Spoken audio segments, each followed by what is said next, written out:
Namaste, everyone.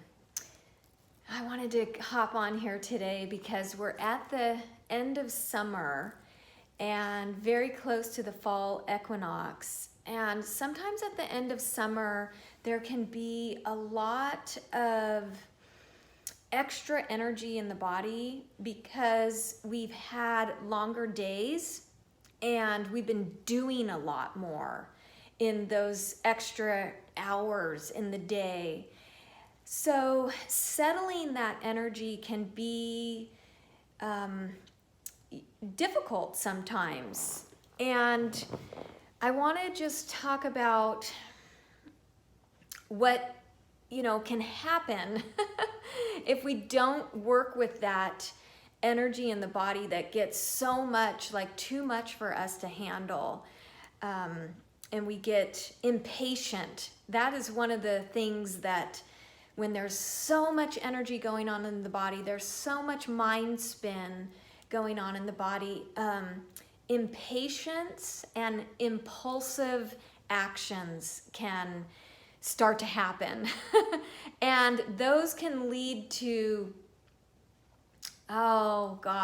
just wishing we hadn't done that, wishing we hadn't rushed the situation or rushed the project along. So I want to just talk about good things take time, and we have to remember this. Otherwise we get in trouble. So we can't rush the rose to bloom. We can't force the rose to bloom. We can't rush a baby to be born. We can't rush the sunset.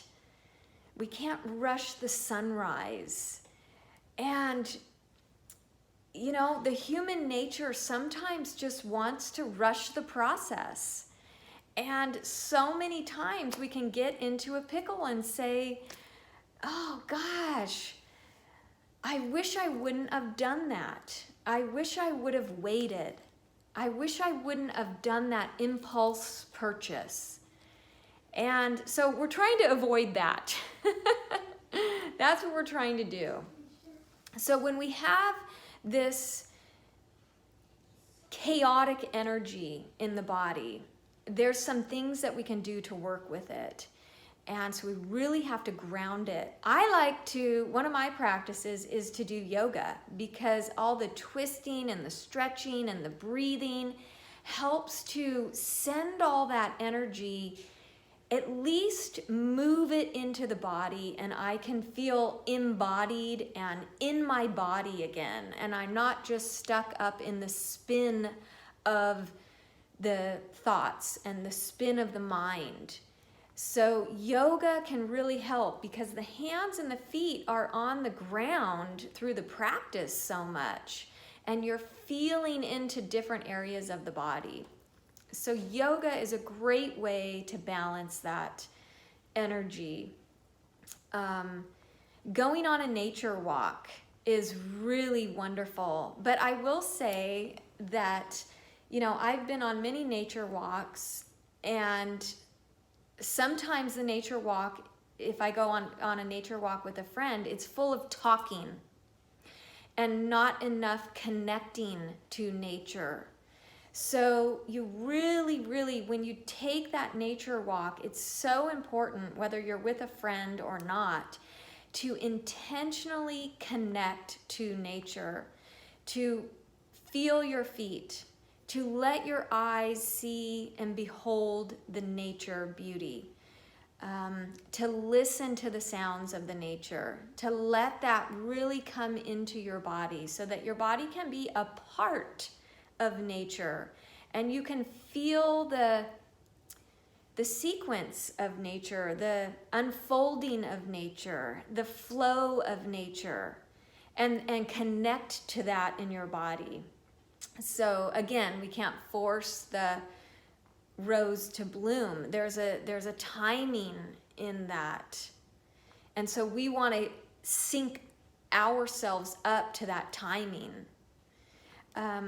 Gardening getting yourself into the garden, hands and feet, the dirt, but not just doing it because you have to, because it's on the list to go do some gardening, to really, really connect in with the garden.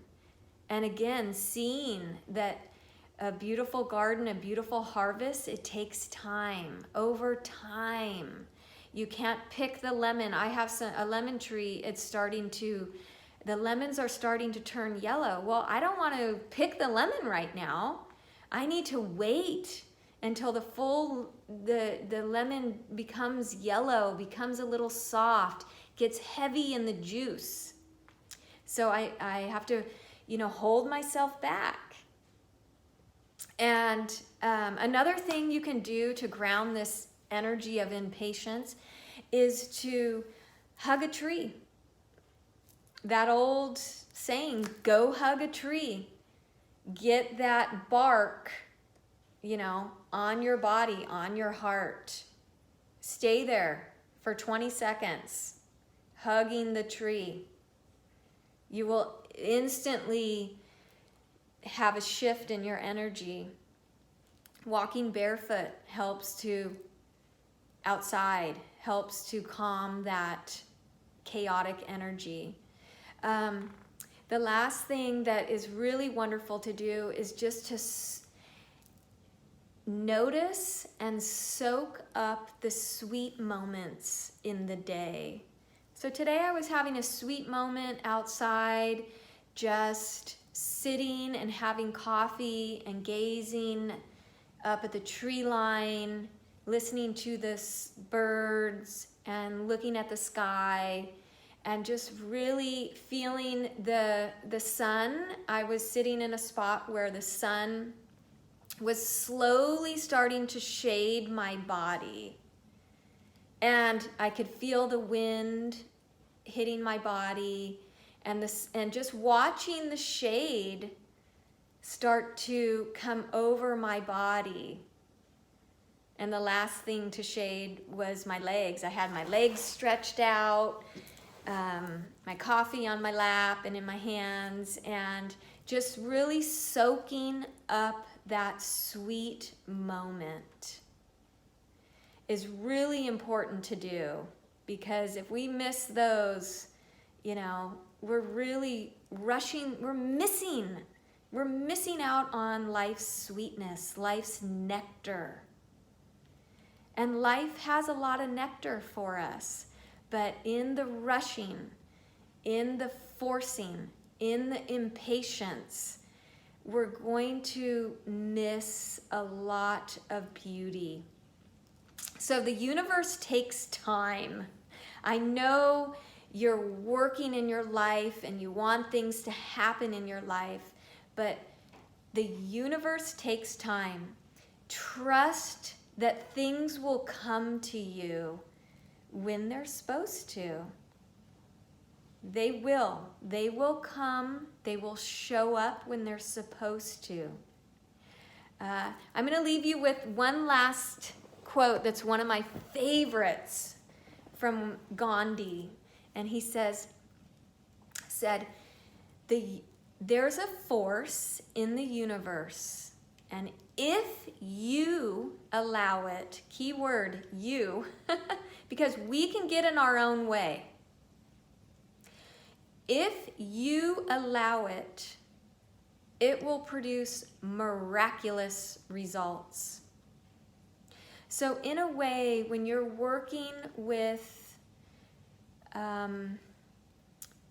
co-creating with the universe, we have to implement and patience.